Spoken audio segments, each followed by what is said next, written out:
Shalom, selamat malam Bapak Ibu sudah dikasih oleh Tuhan. Hari ini ini sequel ya. Kemarin kita belajar tentang beta Israel. Hari ini kita melihat tentang orang Kristen di Ethiopia ya. Beta Israel itu artinya rumah Israel, itu yang membicarakan orang Yahudi Ethiopia ya. Tapi sekarang kita mau bicara tentang orang Kristennya seperti itu. Nah, kalau saudara mau tahu di mana sih negara Ethiopia, ini benua Afrika yang saudara bisa lihat seperti ini ya. Nah, saudara lihat di tanduk itu ya, di tanduk yang sebelah sini, nah itu tempat yang warna hijau, itu negara Ethiopia. Cukup jauh ya, ya dari negara Israel seperti itu. Nah, ini umat Kristen Ortodok Ethiopia sedang merayakan hari pertama festival Timkat atau Epifani ya. Nah, kira-kira sudah lihat seperti ini. Ayo saya mau tanya, dress code-nya itu mirip-mirip siapa saudara? Oh ya, jadi ini orang Kristen. Jadi yang saudara dan saya lihat itu seperti ini ya. Kita pasti menebak ini bukan orang Kristen ini, tapi ini adalah orang Kristen Ortodok Ethiopia. Ya, dress code-nya seperti itu. Yang membedakan adalah orang Kristen Ortodok Ethiopia, mereka merayakan Natal hampir sama dengan aliran Ortodok Timur yang lain. Mereka bukan aliran Ortodok Timur, mereka aliran Ortodok Oriental. Nanti saya terangkan ya. Sama, ya mereka Natalannya itu 7 Januari. Nah, kita kan 25 Desember ya. Itu berarti 2 minggu setelah Desember. Jadi kalau ditanya sih, apa sih bedanya Natalan tanggal 25 Desember dan Natalan tanggal 7 Januari? Gampang ya. Jadi gereja Ortodok, nanti saya jelaskan satu persatu ya. Gereja Ortodok itu kalau merayakan Natal 7 Januari. Apa alasannya? Kalendernya beda sama kita. Jadi mereka ikut kalender namanya kalender Julian. Nah, jadi ini sudah mereka pegang sebagai tradisi selama berabad-abad. Tapi gereja Katolik, Protestan ya, kalau kita ini akarnya kan dari Protestan ya, Pantekosta dari Protestan itu. Nah, kalendernya kita beda. Kita ngikuti Paus Gregorius ya, yang diperkenalkan tahun 1582 karena sebagai revisi yang lebih akurat. Karena ketika dihitung, kalau kalender Julian, Yesus itu lahir 4 sebelum Masehi. Nah, makanya dibetulkan seperti itu ya. Nah, jadi kalender Julian ini dikenakan oleh Julius Caesar tahun 45 sebelum Masehi. Nah, itu yang membuatnya tertinggal 13 hari dari kalender Gregorian. Nah, Ortodok, selalu orang Kristen Ortodok di Indonesia ini sudah cukup banyak ya. Ya, ada Ortodok Syria, Ortodok beberapa yang lain itu.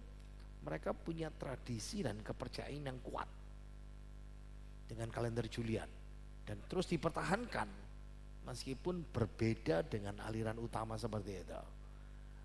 Nah, tunggu dulu, Ortodok ini dari mana sih asalnya? Nah, mendiang Paus ya, Katolik ya, saudara lihat yang di sana.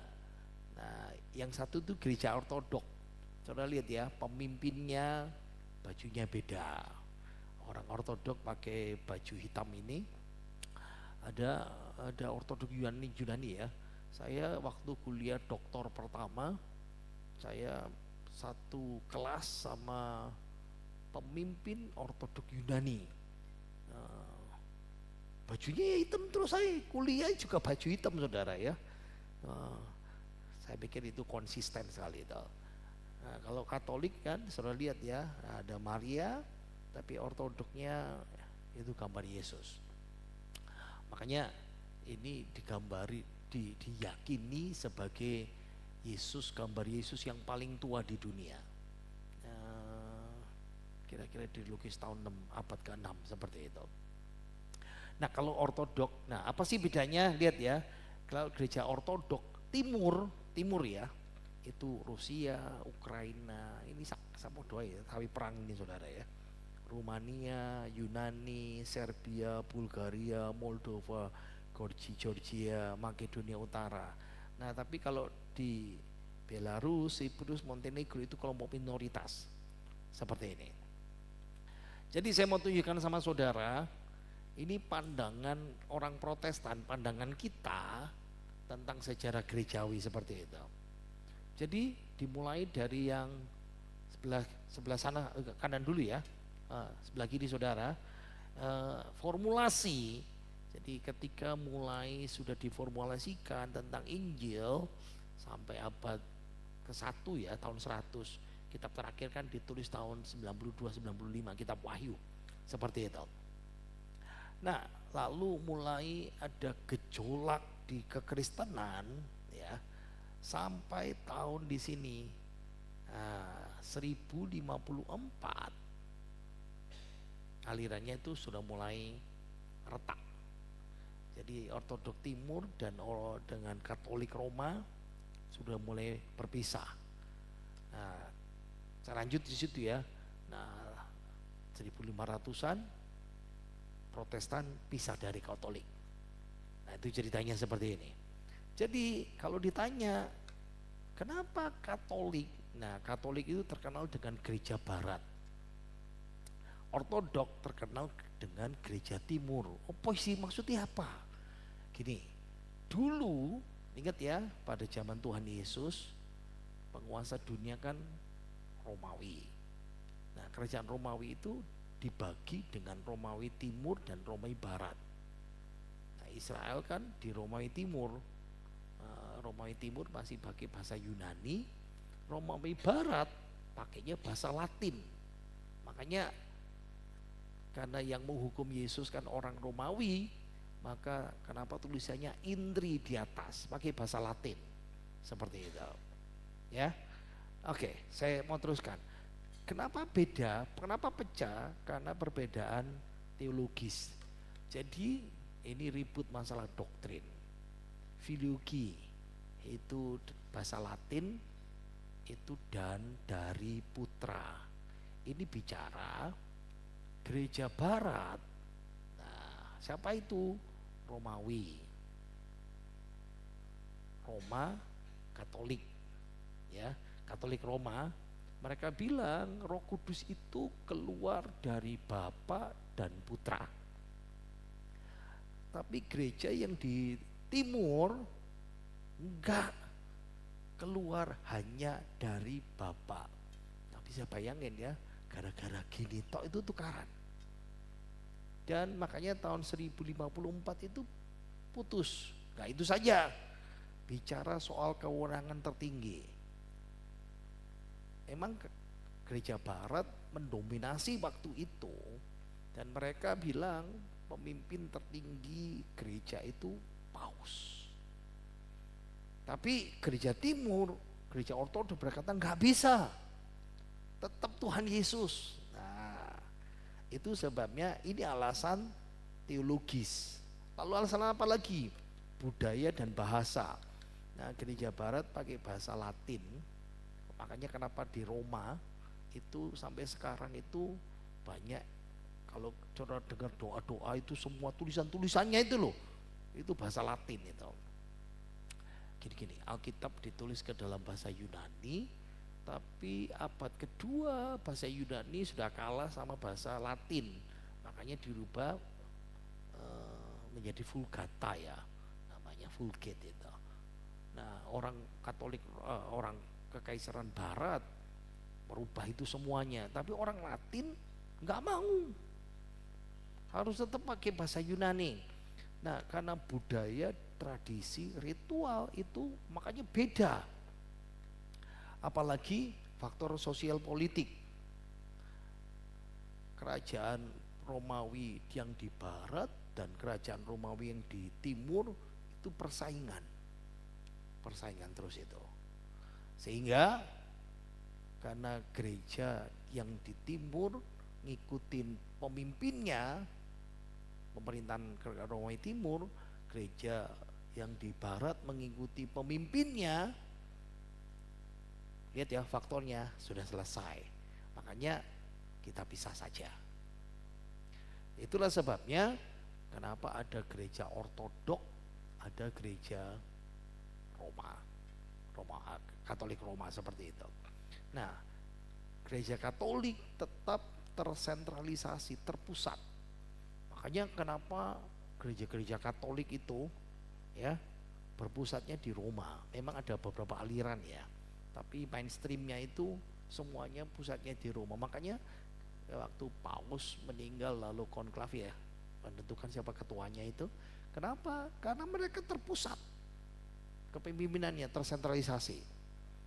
Tapi ortodok nggak mau, ya mereka tetap terdesentralisasi. Saya balik lagi di sini. Itu ortodok timur dan Katolik, bedanya itu. Nah kita beda lagi.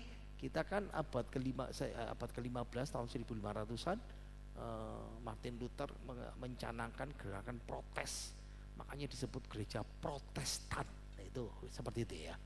Tapi sebetulnya di sini, nah tahun 451 itu ortodok oriental pisah sebetulnya lebih dulu. Jadi kalau mau tahu gereja ortodok, sebetulnya ada ortodok oriental. Nah itu kalau mau tahu gereja Armenia, gereja ortodok Ethiopia, gereja ortodok Eritrea. Eritrea ini pecahannya Ethiopia ya. Koptik di Mesir, nah itu. Syria, di India ada juga ya, di Antioquia yang paling kecil-kecil itu seperti ini. Ini beda lagi, ini aliran gereja oriental, ortodok oriental. Nah lihat ya, nah dari sini dah. Eritrea yang tinggal di pesisir itu kan perang-perang terus ini, bersaudara. Akhirnya tahun 93 menyatakan merdeka. Nah, nanti perang lagi tahun 99. Tapi sekarang damai, tapi sekarang mau perang lagi. Sekarang ini lagi usum perang saudara. Ya, Pakistan sama India lagi perang ya. Kita lihat tahu ceritanya seperti itu. Tapi yang luar biasa, nah gereja Ethiopia dikasih nama gereja ortodok Tewahedo. Nah, nanti saya terangkan Tewahedo itu apa itu. Tewahedo Eritrea dan Tewahedo Ethiopia walaupun merdeka pisah, tapi tahun 94 juga pisah, tapi persekutuannya masih tetap sama. Masih pegang Alkitab yang sama, masih pegang ritual-ritual yang sama. Sekarang saya bawa saudara untuk bisa mengerti. Jadi kita tahu bahwa ada orang Kristen yang kok beda ya sama kita. Sekarang saya mau bicara keunikan. Jadi keunikan gereja Kristen Ortodok Tewahedo Ethiopia apa saja? Penekanannya itu gaya perjanjian lama. Makanya saudara lihat ya, baju kenapa sih pakai jubah putih? Ya karena perjanjian lama. Gitu ya. Ya sama seperti gereja kita dulu Pucang ini tahun 70-an 80-an itu gereja perjanjian lama. Harus putih-putih saja seperti itu. Tapi sekarang kan bebas ya, dunia perjanjian baru seperti itu. Tapi masalah makanan juga pantang, nggak mau makan babi sampai sekarang. Nah koser kemarin saya terangkan ya, kalau nggak tahu yang di YouTube dengerin itu yang beta Israel saya sudah terangkan itu apa beda koser dengan halal sekarang itu seperti itu. Nah ibadah mereka, nah ibadahnya pakai bahasa yang sudah punah, Giz. Ini bahasa Semitik kuno. Tulisannya pun hanya orang mereka yang bisa baca. Ini dan mereka pakai dalam liturgi ibadah mereka. Nah, saudara bisa bayangkan ya, jangan pernah membayangkan ibadah seperti kita. Beda, ya. Nah, komuni. Ya, kalau kita komuni itu saya bilang perjamuan suci yang kita itu ya. Jadi siapa yang boleh ikut perjamuan suci, komuni, dan siapa yang tidak boleh, ada aturannya. Ya, tapi kan kalau kita kan kebaktian melok kabeh saudara ya, sampai anak kecil keruntelan itu minta-minta itu seperti itu. Nah, kalau ortodok ini Ethiopia bangun gereja, bangun gereja, bangun gereja, didedikasikan kepada orang suci namanya Santo, Santo Sang Pelindung itu. Nah, mereka juga berdoa kepada santo-santo itu lagi. Apalagi mereka juga menekankan hari-hari raya. Makanya sudah lihat ya, hari raya Teofani opo iku. Nah, jadi mereka punya hari-hari tertentu dan puasa-puasa tertentu. Ingat ya, gayanya perjanjian lama. Nah, sama seperti tadi itu Pak Daniel, waktu latihan dia lepas sandalnya, itu persis orang Ethiopia. Jadi kalau ibadah, sandalnya dilepas, sepatunya harus dilepas sebelum masuk gedung gereja. Jadi mesti dipahami ya. Lalu laki perempuan tidak boleh sama-sama, mesti dipisah. Ya, dipisah kiri kanan, bisa laki di depan, perempuan di belakang seperti itu. Nah, kalau wanita lagi period menstruasi nggak boleh ke gereja. Ingat ya, ya karena mereka ikuti gayanya jadi Kristen tapi masih model-model perjanjian lama. Suaranya, ayo kita lihat klip ya. Oke, sudah oke di belakang. Halo? Oke, kita mau lihat klip. Kalau saudara pernah lihat klip ini salah satu gereja Ethiopia yang kuno. Nah, ingat ya kenapa mereka tempatnya di sini, karena dulu mereka dikejar-kejar, dimusuhin seperti itu. Ayo kita lihat.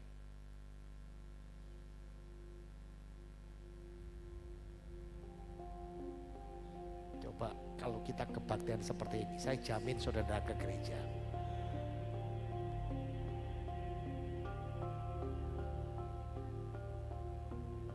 ناولار كأخذ الدار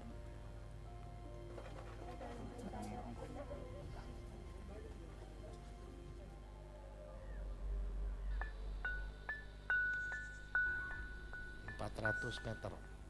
ማለት ተጸዲፉ Ada beberapa yang seperti ini. ኣይምሓርን ጸዲፉ እዩ እቲ ቦታ ነዊሕ ስለ ዝኾነ እዩ ግን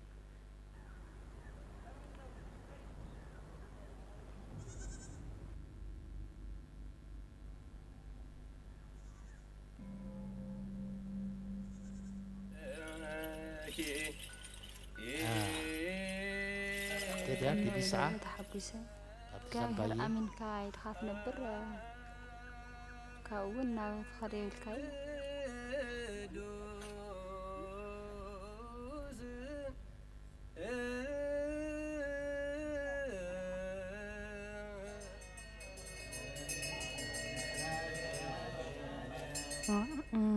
زي دحرواي إيو لاسلاسي هزي تبهلو دعوني مع الطاجن أو النبرة صنحنا إيو زي دحرواي نادكم سلان فانا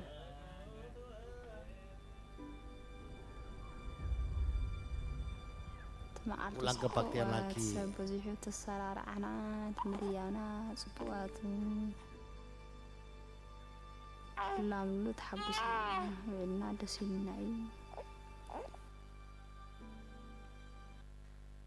Wow. Ayo kebaktian enggak saudara? Kapan kekristenan hadir di Ethiopia? Enggak semuanya seperti itu. Tapi masih ada banyak beberapa yang seperti itu. Beberapa sudah gereja di tapak tanah ya. Nah pertanyaannya kapan gereja kekristenan lahir di Ethiopia? Nah ada beberapa tradisi mengatakan Ethiopia itu pertama kali diinjili. Ini namanya Rasul Matius, ini gambarnya. Makanya modelnya mereka ya selalu ada lingkaran kudus orang suci itu. Ini Bartolomeus, ada katakan seperti itu. Tapi kita tahu bahwa dari catatan Alkitab, kekristenan hadir di Ethiopia pertama kali dari pejabat tinggi yang disebut Alkitab Sida-Sida. Nah Sida-Sida itu berkuasa ya, pejabat penting, tapi Sida-Sida itu artinya kasim, maaf, Kasib itu berarti kelaminnya dipotong. Ya, maaf. Dipotong semuanya.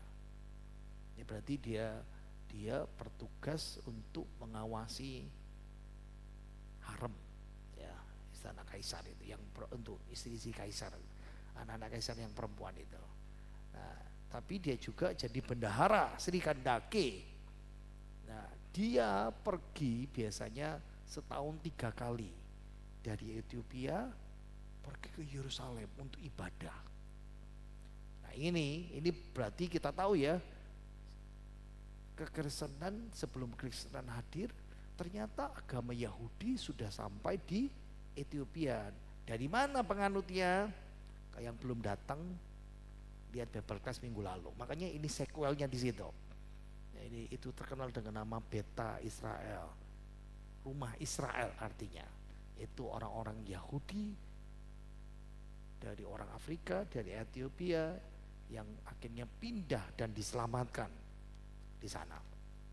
Nah, bisa dibayangkan ya, perjalanan PP dari sini, wah, itu pasti nggak bisa sendiri, pasti dikawal tentara banyak. Ingat ya, dia pejabat. Saya membayangkan mungkin 2 bulan, 3 bulan perjalanan, padahal setahun masih 3 kali masih ibadah di situ. Nah, sida-sida ini bertobat karena Tuhan suruh diaken namanya Filipus untuk pergilah ke jalan yang sunyi ini.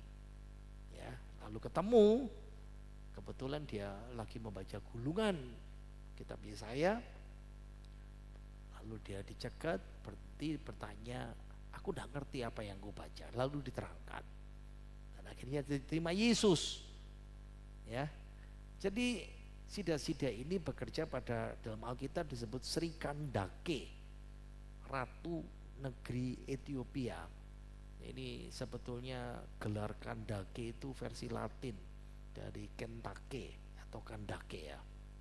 Ini bahasa Meroitik, itu bisa berarti Ratu Bupati atau Ibu Suri. Ibu Suri berarti kalau raja berkuasa punya mama, itu Ibu Suri ya. Atau bisa juga berarti Sri Kandake itu bisa berarti wanita kerajaan atau raja perempuan. Kalau saya dan banyak penafsir lebih cenderung kepada seperti raja perempuan ini ya. Nah, ingat ya, Ratu Sheba itu kan cikal bakalnya di situ. Tapi ingat, Sri Kandake itu bukan nama. Sama seperti kalau dengar Firaun. Firaun itu banyak. Firaun itu gelar, ya, julukan dinasti itu. Kaisar itu julukan juga ya, sama seperti itu. Nah, jadi kita tahu ya, tadi itu cerita dengan pasti, yaitu tradisinya Matius dan Bartolomeus. Lalu kita mendengar kisah tentang sida-sida yang jadi orang Kristen. Tapi kapan seluruhnya Ethiopia menjadi Kristen? Memang Ethiopia itu mayoritas orang Kristen. Dari mana kita tahu ceritanya? Karena sejarah menyatakan abad keempat ada 2 kemungkinan orang dari Tirus bersaudara ya. Namanya Frumentius, dikasih nama Santo ya, selalu dikasih nama Kudus ya, orang Kudus. Lalu layani di situ, menginjil di situ, lalu jadi uskup pertama, dan temannya saudaranya Aedesius seperti itu. Selanjutnya mereka dapat kepercayaan raja di Aksum, ini kerajaan kuat di Ethiopia Utara, disuruh menyebarkan agama Kristen. Lalu agama Kristen, Heser berikutnya, Hesana dibaptis dan menjadikan Kristen agama negara. Nah, sebetulnya ini yang membuat pertentangan antara orang Kristen dan Beta Israel, Yahudi Ethiopia, sering bentrok. Ya, sebetulnya tapi yang membuat mereka pindah, ingat 30% Ethiopia juga orang Muslim ya. Jadi kenapa ada perang itu di situ, perang saudara di sana. Nah, menjelang abad ke-5, akhir abad ke-5, dia ada 9 biarawan dari Suriah bawa monastisisme ke Ethiopia. Lalu Alkitab diterjemahkan ke dalam bahasa Giz. Makanya kenapa gerejanya dikasih nama khas? Gereja Kristen Ortodok, ada namanya Tewahedo Ethiopia. Nah, Tewahedo itu bahasa mereka ya Giz, kesatuan. Kenapa? Karena doktrinnya yaitu monofisit tadi itu, miafisit seperti ini.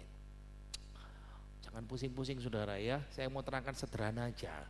Apa sih bedanya orang Ortodok Ethiopia dan kita Kristen Ortodok ya?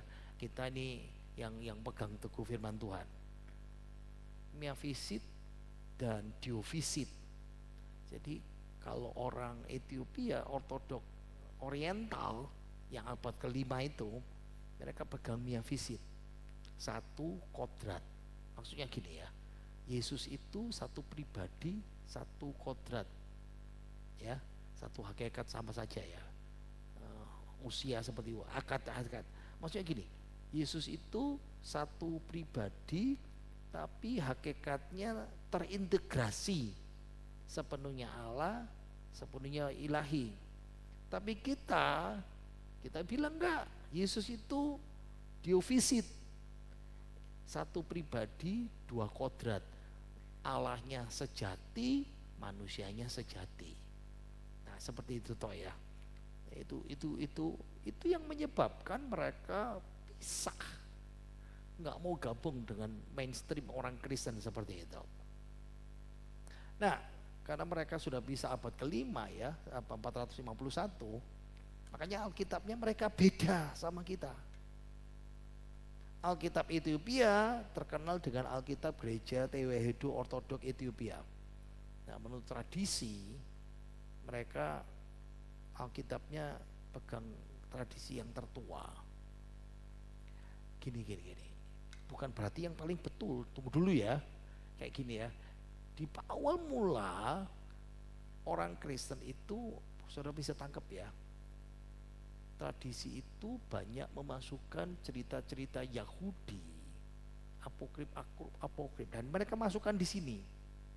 Nah, itu sebabnya kenapa ada kanon Alkitab yang kita pegang selamanya, Alkitab kita yang kita pegang, Alkitab Perjanjian Baru, Alkitab Perjanjian Lama. Nah, Alkitab ini ditulis dalam bahasa Giz, seperti yang kita bilang tadi itu ya. Jadi bahasa yang sudah punah tapi mereka masih pakai dalam kebaktian. Nah, terkenal gereja Alkitabnya, ukurannya besar, isinya banyak sekali. Lebih banyak dari kitab kita 66, lebih banyak dari Alkitabnya orang Katolik Roma, lebih banyak dari Katolik Ortodok Timur. Wow, nanti saya kasih bagannya ya. Nah, yang hijau itu negara pecahannya Eritrea. Nah, saudara lihat ya. Yang orange itu ya. Betul ya, orange ya.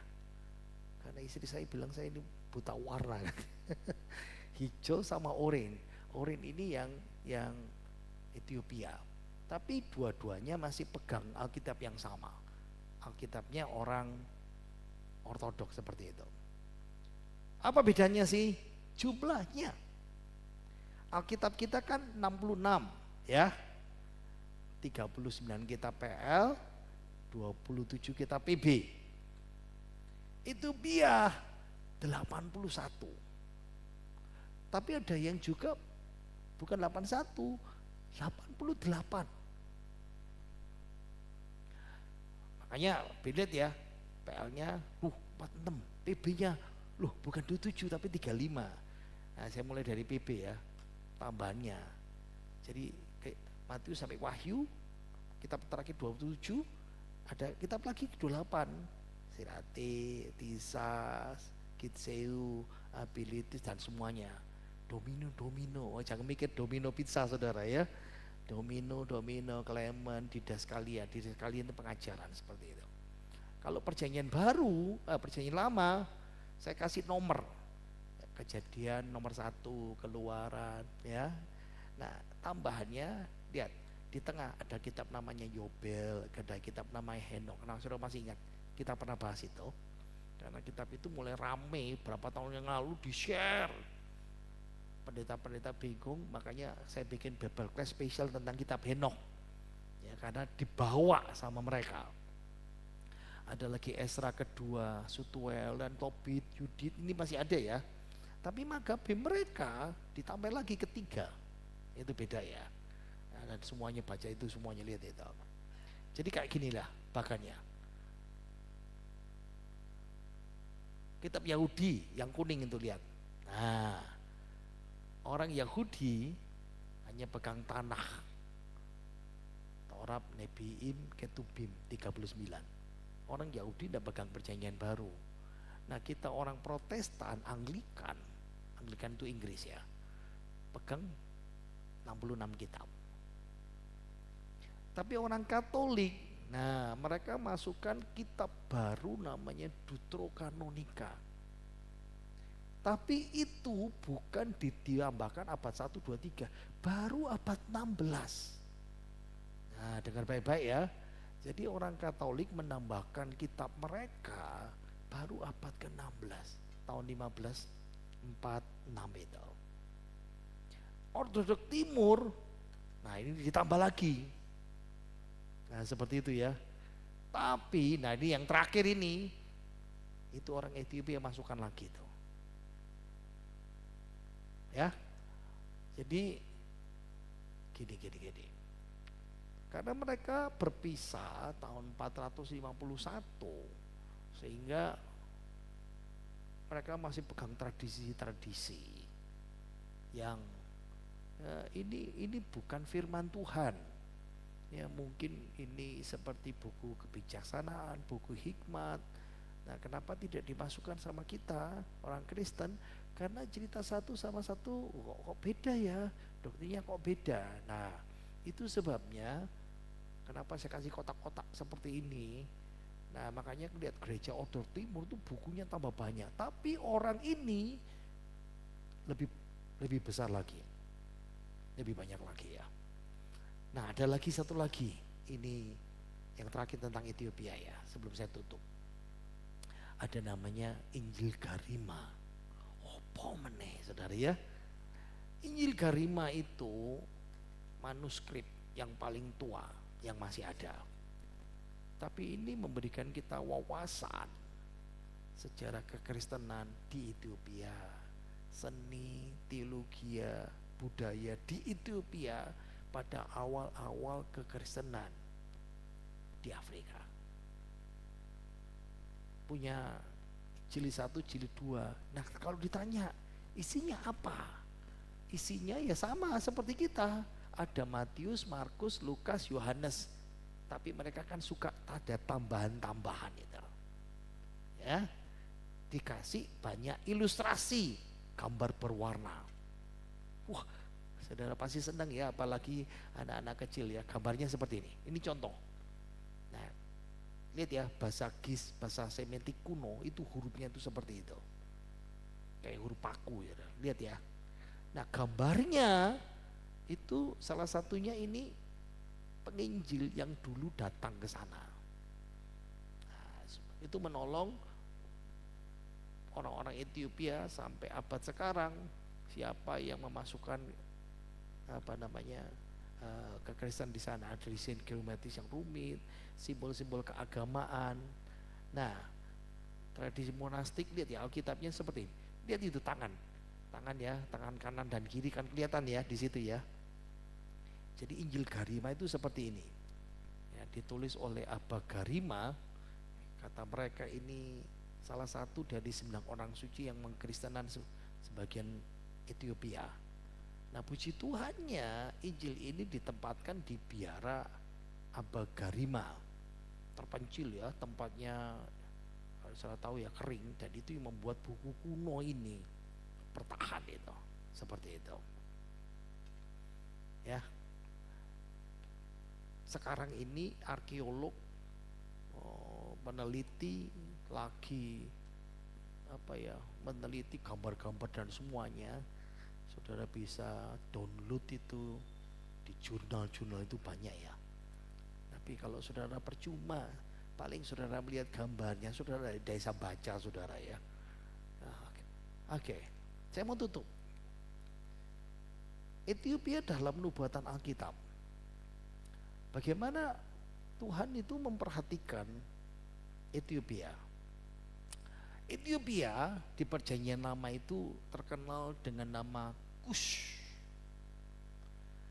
Kalau dengan nama Kush, ya Kush K-U-S-H, bisa K-U-S-Y, Kushi gitu ya.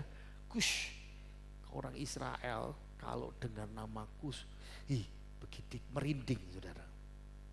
Kenapa? Nah ini, dalam kitab Kejadian, ya, Sem, Ham, dan Yafet, lihat ya, salah satu keturunannya namanya Kush, menetap di daerah sekarang namanya Ethiopia dan Sudan, sesudah air Bah.